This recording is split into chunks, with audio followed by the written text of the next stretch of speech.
Shabbat Shalom, Shabbat Shalom, espero que estén teniendo un excelente Shabbat, que hayan tenido una excelente semana. En esta semana que transcurrió, pues estuvimos estudiando la Parashá Hayei Sarah, que es la porción de la Torah correspondiente a esta semana. Y ahí se habló pues, de diferentes temas, ¿no? Pero uno de los temas que llama la atención aquí es es el rezo o la oración, ¿sí? Un rezo, una oración que hace no Isaac, ¿sí? No Isaac, sino que hace Eliezer, quien era el siervo de Abraham.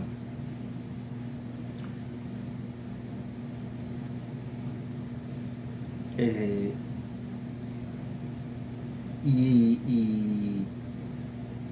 si bien la mayoría de nosotros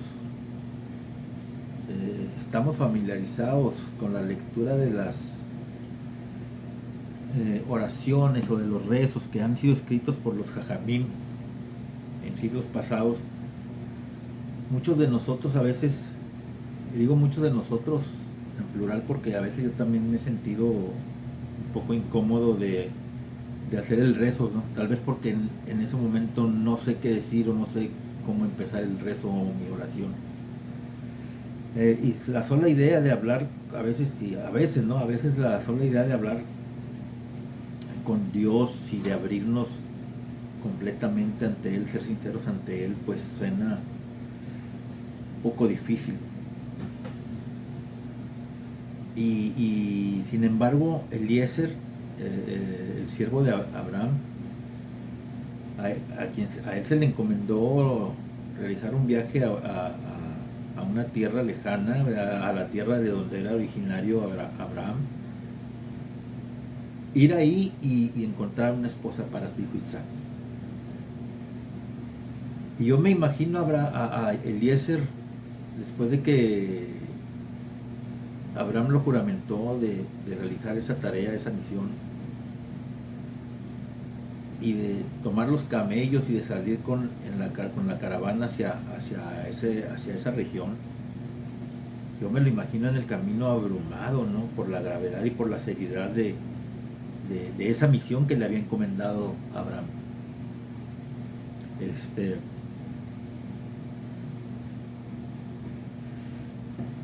Él, al llegar al sitio, al lugar hacia donde iba, como les digo, pues se sentía abrumado, ¿no? O yo me lo imagino abrumado, preocupado. En ese momento él hace un rezo, hace una oración. Él no hace un rezo tan elaborado como los que han escrito los Jajamim. No tenía una elaborada introducción, estaba despojada de toda fórmula, no era poética. Él, Eliezer, simplemente habló y le compartió a Kadosh Baruj Hu, al santo bendito es, le compartió lo que pensaba, le compartió su sentimiento, su temor, y le pidió que fuera misericordioso. Él le dice: oh Adonai, Elohim de mi amo Abraham, concédeme buena fortuna hoy y sé misericordioso con mi amo Abraham. Eliezer no pidió para él, pidió para Abraham. Y después pues ya viene después de eso pues ya viene la petición en sí, ¿no? O sea, un agregado a esa petición, ¿no? Le pide que a la muchacha que él le pida de beber, le diga que sí, y que aparte le va a dar de beber a sus camellos, todo eso, y pues que esa será la mujer apropiada para, como esposa para Isaac. ¿Qué hizo ahí Eliezer? Pues ahí Eliezer estableció ciertos criterios, ¿no? Para juzgar el éxito de su misión. Le rogó al Eterno que ese criterio fuera tan, que Akadosh Baruj Hu, el Santo Bendito, él lo tomara como propio. Y esos criterios pues nos permiten comprender la naturaleza humana. Él pide una mujer generosa, compasiva, dispuesta a ayudar a los demás, y sin duda pues una mujer así sería la compañera ideal, no nada más para Isaac, sería la compañera ideal para cualquier hombre.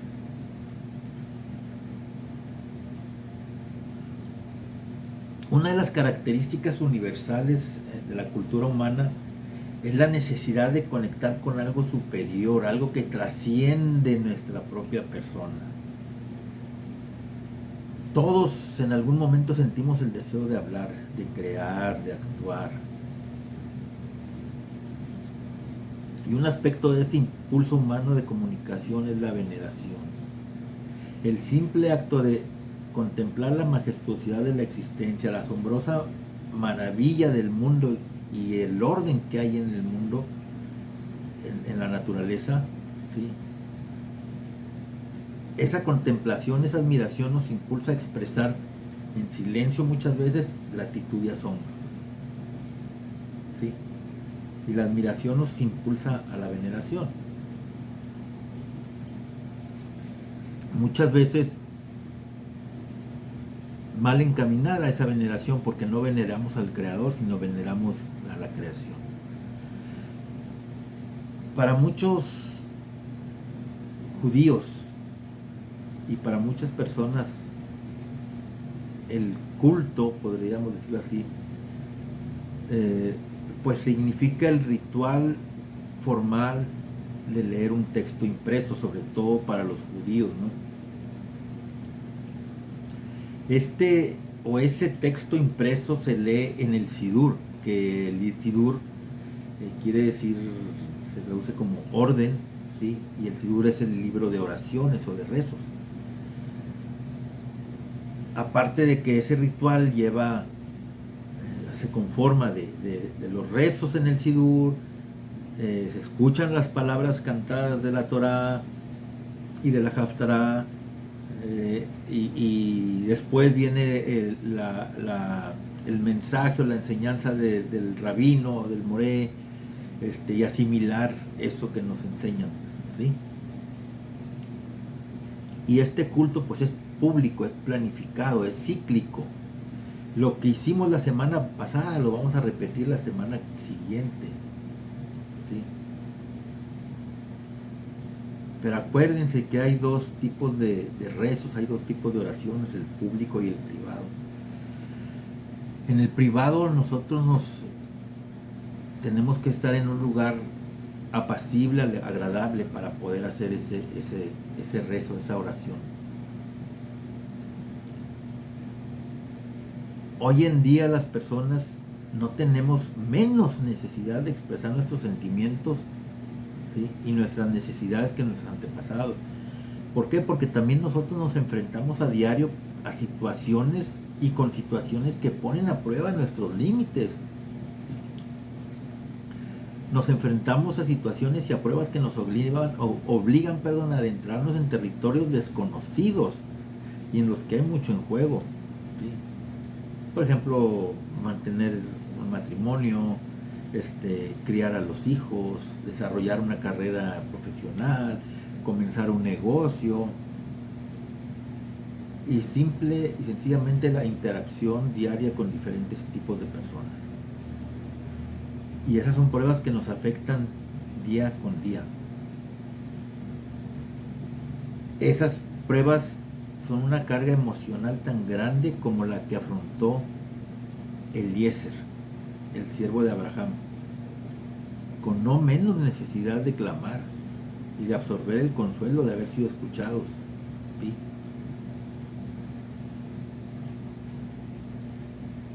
Pero muchas veces dicen que cuando no suceden las cosas, que no somos bendecidos, es porque el Eterno no escuchó nuestras plegarias. Yo escuchaba un shiur, una clase, y decía el rabino que no creamos eso, de que las oraciones, de que nuestros rezos no son escuchados. Si no fueron contestados fue por alguna situación que Akadosh Baruj Hu, el Santo Bendito es, consideró que no necesitábamos en ese momento la respuesta a esa bendición, a ese clamor. El rabino decía que en los Shamaim, en los cielos, hay un lugar donde se guardan esos rezos, esas peticiones, esas oraciones que hacemos. Y llegado el momento se vuelven a sacar y se le da respuesta.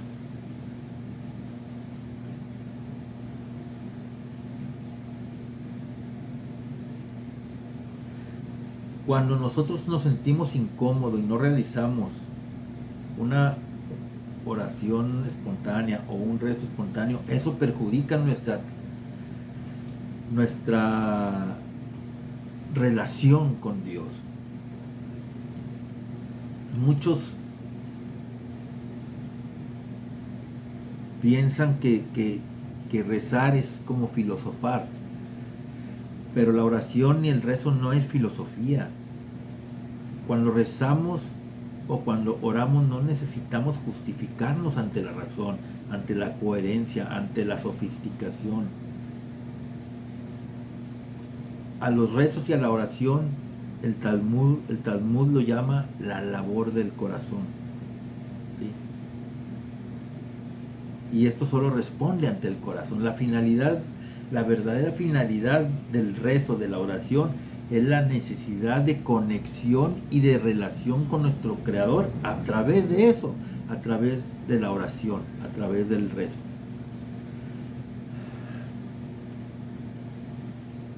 Algunos maestros, algunos rabinos dicen que al menos en el pueblo judío, ¿sí? Muchas veces nosotros necesitamos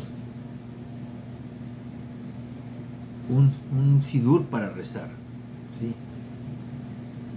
Y que la mujer no necesita rezar tanto ni usar un sidur para rezar, porque la mujer tiene conexión directa con Akadosh Baruj Hu, con el Santo Bendito. De hecho, se dice que si una mujer reza, que si una mujer hace oración y le pide al Eterno en el momento del parto, Akadosh Baruj Hu escucha y toma en cuenta ese rezo, esa oración y esa petición que hace la mujer, porque en ese momento ella es co-creadora de vida junto con Akadosh Baruj Hu. La incomodidad a veces con la oración espontánea puede llevarnos a la primera oración que necesitemos, o debería llevarnos a que lo primero que le pidamos en rezo o en oración al Eterno es: Señor, ayúdame y enséñame a orar, enséñame a rezar. O como se dice en la Midá de Shabbat, ¿sí? Cuando invoque al Señor, glorifica a nuestro Dios. Abre mi boca, Señor, y mis labios proclamarán tu alabanza. Pero si nos resulta incómodo orar con palabras, hagámoslo en silencio. Dejemos que la conciencia de nuestra necesidad se convierta en nuestra oración. Dejemos que la conciencia del amor de Dios sea su respuesta.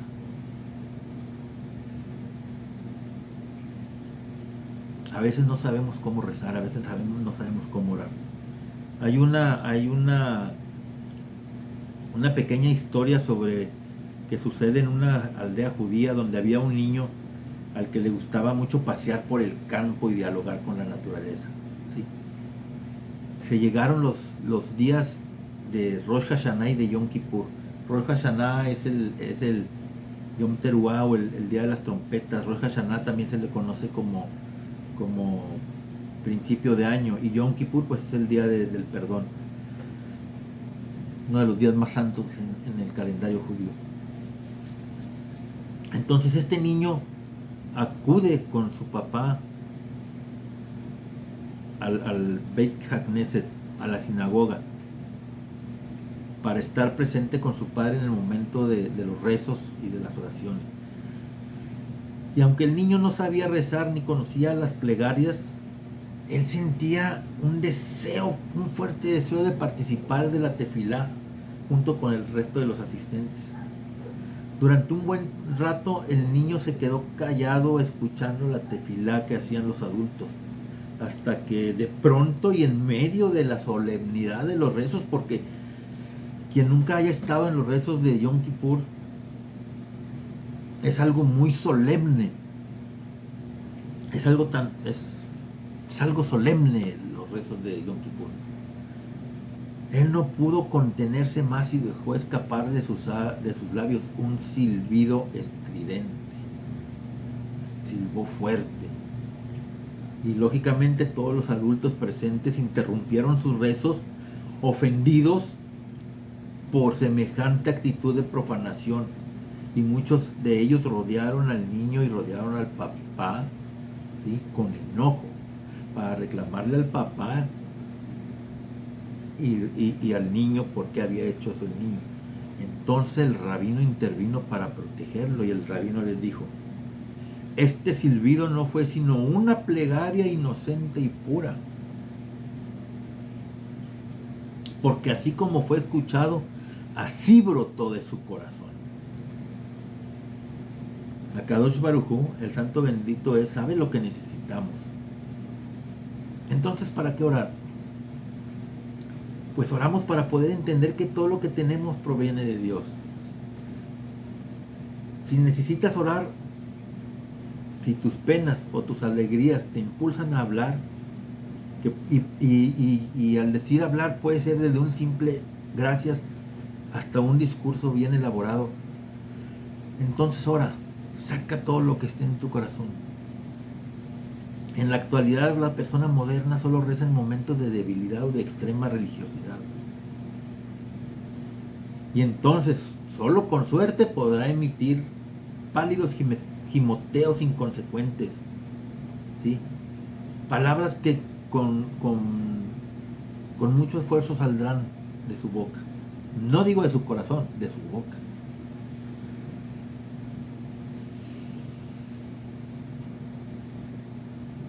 ¿Por qué? ¿Por qué pasa esto?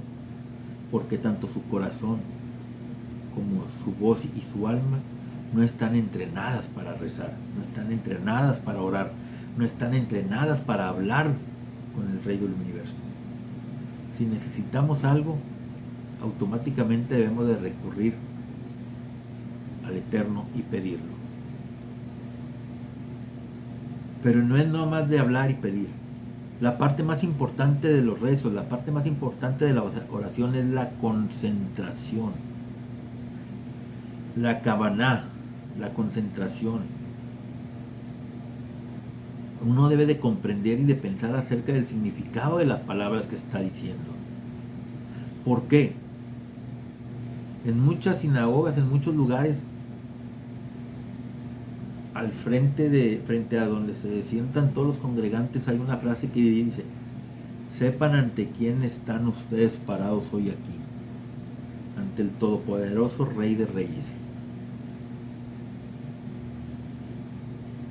Y así como uno se dirigiría en la vida real, digo real si nos invitaran a estar ante un rey o ante un presidente, ¿sí?, así como se dirigirían ante ellos con gran respeto y concentrados en lo que le iban a decir para no equivocarse, también así se debe de adoptar esa actitud en la oración ante Akadosh Baruj Hu, ante el santo bendito es, ante Boré Olam, ante el amo del universo. Y cuando realices tus rezos, tanto en la sinagoga, tanto en la comunidad, ¿sí? O en privado, en tu habitación, aséate, ponte ropa limpia y habla y charla con él. Y si hay más gente que se hayan reunido, por ejemplo, en casa, y se reúnen 2, 3, 4 personas más contigo, no se debe de hablar ni de charlar o de decir cosas ociosas mientras se reza. Es mejor decir un poco o rezar poco, pero con concentración, que mucho sin concentración. No balbucees. Cada palabra debe ser sopesada. Cada palabra debe ser pensada y dicha con concentración, con intención, pero sobre todo con sinceridad. La sinceridad es importante. Y si haces esto, y si después de orar te sientes una persona más sensible y consciente, entonces tus rezos, tu oración habrán valido la pena. Y esos rezos y esas oraciones serán escuchadas, serán llevadas ante Boreolam, ante el amo del universo. Y esas oraciones, esos rezos, serán escuchadas y serán respondidas. Que el Eterno te bendiga, que el Eterno te colme de bendiciones y no olvides agradecerle a Él. Si te gusta este video, si te gustó, compártelo con alguien más, dale like ahí al video, suscríbete. Y durante esta semana, hablaremos más sobre lo que es la tefilá y sobre lo que es la oración, el rezo. Lo que es la tefilá se traduce como oración o como rezo. Dale like, suscríbete y compártelo. Shabbat shalom.